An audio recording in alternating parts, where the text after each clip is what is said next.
मध्य प्रदेश विधानसभा चुनाव में इन दिनों अयोध्या के श्री राम मंदिर की चर्चा गर्म है। सतना में एक जनसभा को संबोधित करते हुए प्रधानमंत्री नरेंद्र मोदी ने कहा कि मैं आजकल जहां भी जाता हूं, वहां अयोध्या में बन रहे प्रभु श्री राम के मंदिर की चर्चा रहती है।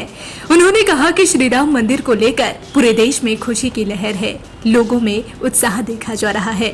प्रधानमंत्री नरेंद्र मोदी ने कहा कि वह एक बात जो मुझे हमेशा आंदोलित करती रहती है और मुझे तेज गति से दौड़ने की प्रेरणा देती रहती है, वो बात है राम काज किन्हो मोहि कहाँ विश्राम। अब रुकना नहीं है, थकना नहीं है। सौभाग्य से भरे इस पावन कालखंड में मेरे मन में यह बात बार बार आती रहती है।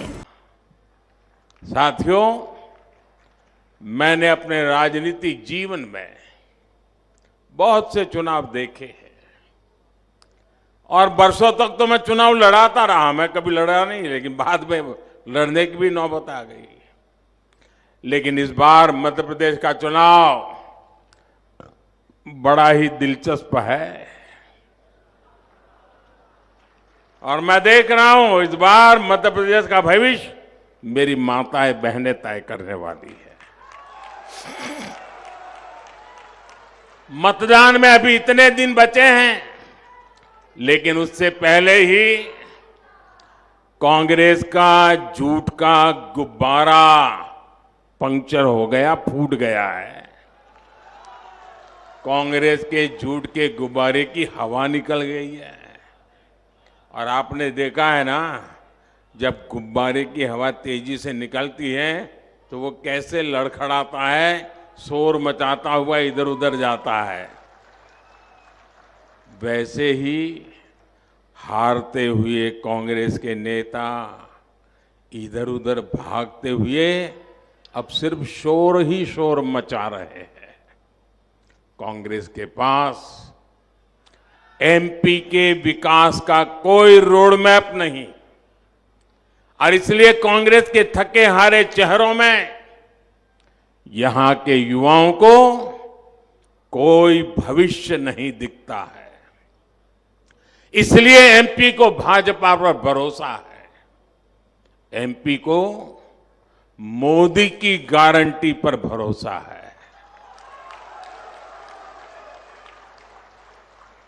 और ये भरोसा इसलिए है कि हर देशवासी जानता है कि मोदी की गारंटी यानी हर गारंटी पूरी होने की गारंटी। साथियों, हम वो लोग हैं जो भारत की माटी का ये चंदन माथे पर लगाकर गर्व से भर जाते हैं। फौलाद से भरी हुई बुंदेलखंड की मिट्टी में भी हमें यही प्रेरणा, यही शिक्षा, यही सामर्थ्य का संदेश मिलता है। लेकिन कांग्रेस ने ना इस मिट्टी की ताकत समझी और ना ही देश की आन बान शान बढ़ाने का काम किया। गुलामी की मानसिकता से भरी हुई कांग्रेस को न कभी देश का विकास समझ आया और न ही देश की विरासत से उसे कोई लेना देना रहा।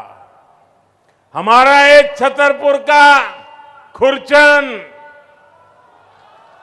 यहां का जटाशंकर मंदिर, ये हमारा भीमकुंड, ये पांडव फॉल, राणे फॉल, ये सब कुछ पहले भी था। क्या मोदी आने के बाद आया क्या? लेकिन कांग्रेस को कभी ये विरासत नजर नहीं आई। कांग्रेस ने कभी रानी दुर्गावती के बलिदान पर गर्व नहीं किया। कांग्रेस की सरकार के लिए तो पूरा देश दिल्ली से शुरू होता था और दिल्ली में खत्म हो जाता था। योजनाएं घोषित होती थी तो दिल्ली में एक कमरे में, विदेशी नेता आते थे तो दिल्ली की बड़े कार्यक्रम होते थे दिल्ली में, और कांग्रेस के नेता अपने विदेशी दोस्तों को अगर कभी दिल्ली से बाहर ले जाते थे तो क्या दिखाते थे? याद करना, ये मीडिया वाले तो पुराना तुरंत निकाल करके रख देंगे। ये कांग्रेस के नेता अपने विदेशी दोस्तों को भारत की गरीबी दिखाने के लिए ले जाते थे। सोने का चम्मच लेकर पैदा हुए कांग्रेस के नेताओं के लिए गरीब एक टूरिज्म बन गया था। गरीब का उपहास हो, गरीब की मजाक उड़ाना, यही उनका कारनामा हो गया था। प्रधानमंत्री नरेंद्र मोदी ने इस दौरान कांग्रेस पर भी कड़ा प्रहार किया। उन्होंने कहा कि जब कांग्रेस की सरकार थी तो पैसे कहाँ जाते थे? सारे पैसे 2G घोटाले में जाते थे, हेलीकॉप्टर घोटाले में जाते थे। कांग्रेस के काल में जो बिचौलिए की मौज थी वो खत्म कर दिया। पीएम मोदी ने कहा कि कांग्रेस की सरकारों ने कैसे लोगों का हक छीना, ये घोटाले उसके उदाहरण है। उन्होंने कहा कि फिर हमने सारे फर्जी लाभार्थी घोटालों को बंद कर दिया। उन्होंने कहा कि जहां जहां कांग्रेस आई वहां वहां तबाही लाई। Bureau report, digital Khabrilal.